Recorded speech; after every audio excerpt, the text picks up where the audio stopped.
Sometimes life breaks us in ways we never imagined, and sometimes love finds us in the darkest places. This is the story of Liam, a struggling single father, and Aurora, a girl who had everything, yet was ready to end it all.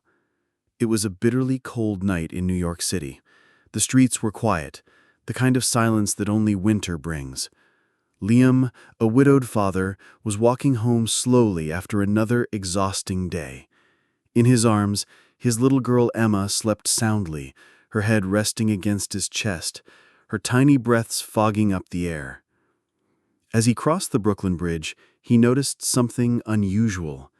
At first it was just a shadow against the night sky, but then he saw her. A young woman standing dangerously close to the edge of the bridge, her long hair whipped violently in the icy wind, her hands gripping the railing as if it was the only thing keeping her upright. Liam's heart stopped. He knew instantly what she was about to do. He whispered to himself, "No, not tonight." Carefully shifting Emma in his arms, he stepped closer. "Please, don't do this," Liam called out, his voice breaking through the cold silence. The woman turned. Her face was streaked with tears, her eyes empty, hollow, and full of unbearable pain. Her lips trembled as she asked, "Why not? No one would even miss me." And in that moment, Liam did the only thing he could. He spoke from his heart. Looking straight at her, he whispered, "My daughter will miss you. Because I'll tell her, you're the one who saved me tonight." For a second, time seemed to stand still. The sound of the wind, the distant hum of the city, it all disappeared. Aurora's trembling fingers slipped away from the icy railing.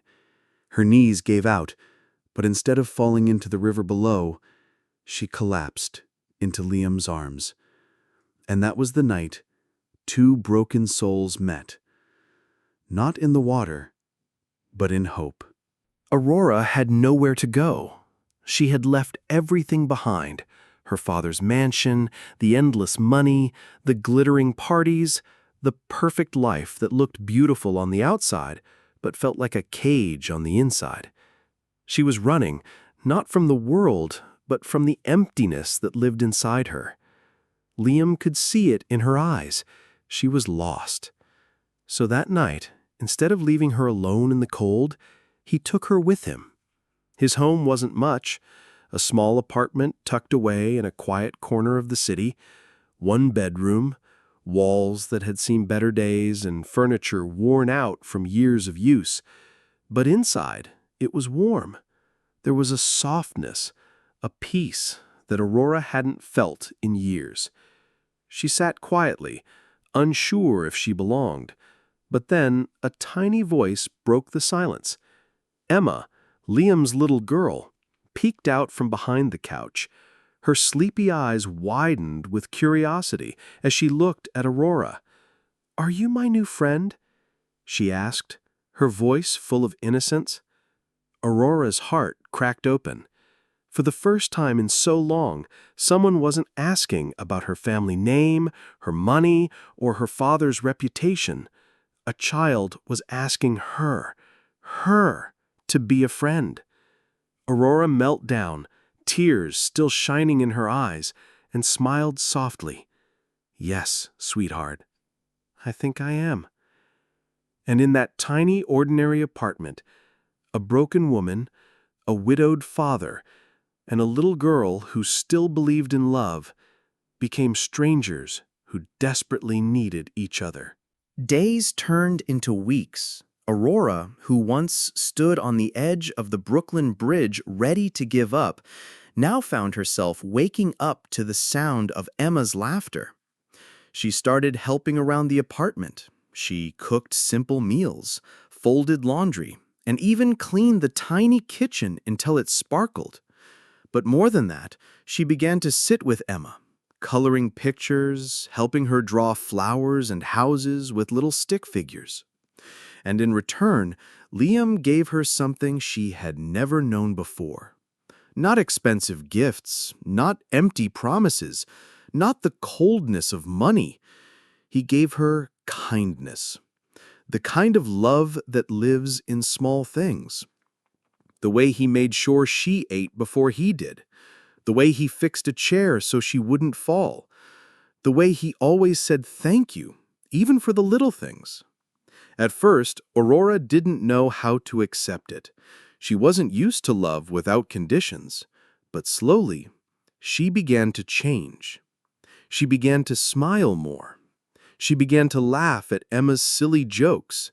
She began to feel alive again. And slowly, something changed in Liam, too. He started to see Aurora differently.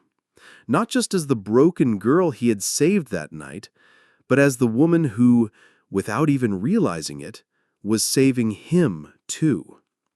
In that small apartment, surrounded by laughter and warmth, two broken souls began to heal together. But happiness never comes easy.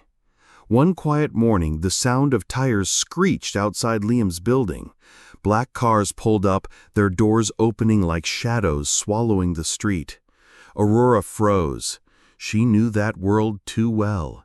Her father had found her. He stepped out, tall, commanding, furious, the kind of man whose voice could silence a room before he even spoke.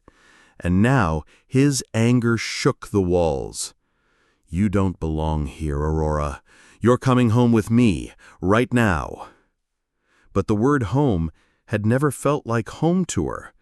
Not in that mansion filled with chandeliers and silence, not in the prison of wealth where love had no place. Before Aurora could even answer, the world outside came crashing in. The tabloids had caught the story, the missing billionaire's daughter hiding in a shabby apartment with a poor single father. Cameras flashed, headlines screamed. And Liam, who had done nothing but give her kindness, was torn apart. They called him a thief, a liar, a man who trapped a billionaire's daughter for money. Aurora tried to fight, but her father's power was too strong. She was pulled back into his world, back into the cage she had tried so hard to escape. But no amount of wealth, no number of diamonds could change one truth. Her heart had already stayed behind, with Liam, and with little Emma, who had asked her with such innocence, "Are you my new friend?" Aurora left in her father's car that day, but her soul never left that tiny apartment. Weeks slipped by, and Aurora was back in her father's world. Silk gowns, diamond necklaces, glittering halls filled with applause. On the outside, she was the perfect daughter of a billionaire, standing tall beside him at a grand gala, cameras flashing, people bowing. But inside, she felt like a ghost. When she caught her reflection in the tall gold-framed mirror, she didn't see a princess. She saw emptiness. And then she saw him, Liam's weary smile, the one that carried years of quiet battles. She saw Emma's tiny arms wrapped around her neck, the little girl who had asked her to stay. She saw love, real love. Her heart pounded as the music played. The ballroom sparkled, but none of it mattered, because in that moment, Aurora knew this wasn't her life. It never had been. So that night, she did the unthinkable. She slipped off the diamond necklace that weighed heavier than chains. She stepped out of the gala, past the glitter, past the flashing lights, and she walked away, not just from the party, but from the prison her father had built around her. Hours later, she was standing outside Liam's door again. When he opened it, his eyes were full of disbelief and fear and hope. Aurora's voice trembled, but her words carried more strength than ever before. "You once gave me a reason to live. Now let me give you one too." And in that quiet, ordinary apartment, she finally felt free. life didn't magically turn perfect. But together, Liam and Aurora began to rebuild, brick by brick, dream by dream. They opened a small cafe on a quiet street in Brooklyn. The sign above the door read, "Second Chances." It wasn't glamorous, it wasn't grand, but it was alive.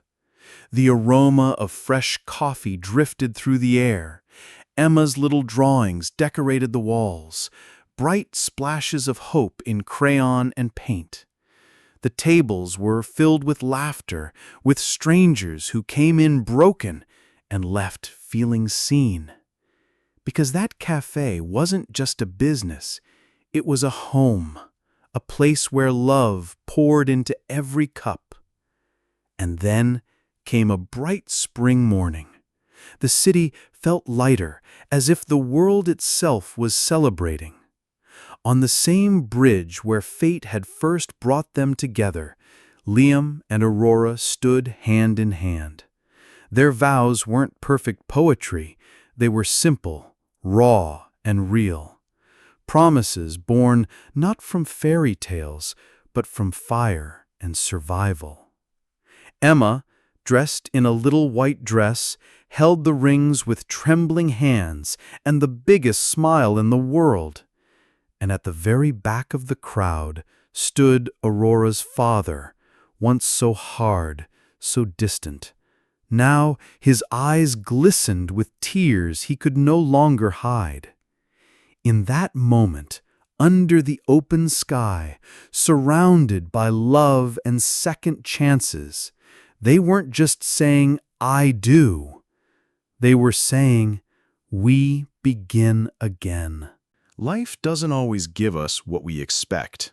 Sometimes it gives us pain, loss, and empty nights. But sometimes it gives us people. People who remind us that love is bigger than the scars we carry. Liam thought his life was over when he lost everything. Aurora thought she would never escape the cage of wealth and control. And little Emma thought she'd never see her father smile again. But fate has a way of bringing broken souls together. And when they found each other, they found something stronger than money, stronger than fear. They found family. The cafe they built wasn't just called Second Chances.